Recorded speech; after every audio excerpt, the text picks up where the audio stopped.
With that, I guess I will introduce Scott Witkoff.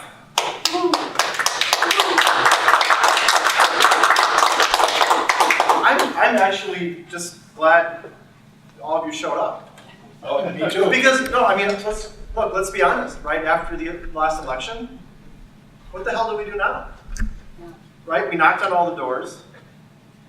We got people out to vote, by and large. But here's a question. Why were more people motivated to turn out for Republicans than for Democrats? Right? We own every issue. Right? Would anybody disagree that the progressive Democrats own every issue? That every issue that we represent is in people's best interests? Labor, right? Education, healthcare, women's health rights, right? The economy, right? What has austerity done to this state and nation? So why do people again and again, why do we struggle? And then every election we go, geez, we just got to knock on more doors.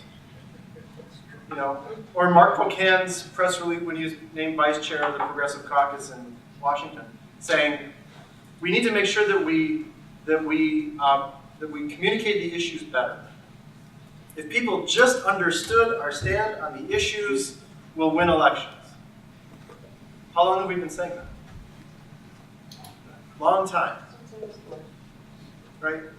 And there's a reason. And to Craig's point, it's not Craig's inability to communicate to people about how important this is, especially for progressives. What's harder is to understand why, when we get into this, why we don't do it. And there's a reason why we don't do it. It's because a lot of us went to school and we paid attention. And we learned things during our lives. And what did we learn about thought? Well, I learned the 17th century view of thought. I think, therefore I am. Right? The Age of Enlightenment. Every one of us learned Enlightenment reason, which means I think, therefore I am. Right? That reason and thought and language fit the world one way. Right? So if I say something to you guys in labor about the economy, you're going to understand it the same way as Scott Walker understands it. That's Enlightenment reason's view of the mind. 100% false. Language is not neutral. Words are not neutral. Words mean things in the context of how they're used and frames. So we're going to talk about that first today.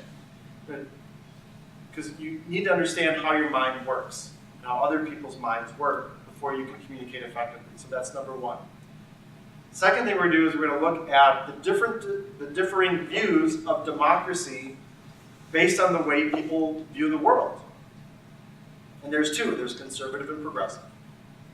So you have to understand the different views of democracy in order to communicate your view effectively. Then we're going to take a break, and then we're going to dig into the election, into the governor's race. And based on what you learned in the first half, well, the first part won't be half, it'll be less than half. Give you a look at the gubernatorial campaigns and the critical mistakes that were made in terms of messaging and how that affected every other race in the state, every other Democratic race in the state, and really gave progressive Dems no shot.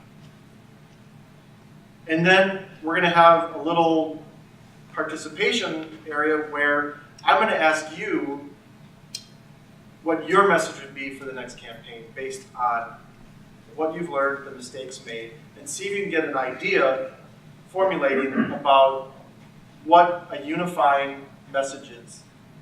Because that's what we need. The Republicans have a unifying message. 100%. And they've been working on it for 50 years. Progressives are way behind. And this is not a partisan issue. I talk to Republicans about this all the time, and they get it. And there are things that Republicans are progressive on. Education, the environment, right? I know a lot of Republicans who love to go hunting, and they're progressive on the environment. They're progressive on education, their public schools, which means they can be progressive on other things. So there's hope. There is. There really is. You know, my family. Money out of politics. Yeah, my family lives in Brookfield. They're super conservative. My dad still listens to Charlie Sykes every day. But you know what? He agreed with what Barack Obama just did on immigration. Surprise, surprise. He thought it was a good idea. He said, you know what? Then Congress should do something. Is what my dad said. Wow. And he said, look, those people are families. And they're in communities. They should pay their taxes to invest in the community just like all of us. They should be able to send their kids to school and have the opportunities we all do. He gets that. That's a progressive point of view that my dad, who listens to Charlie Sykes every day, understands. So there's hope. So we get started. So obviously it's a Saturday morning.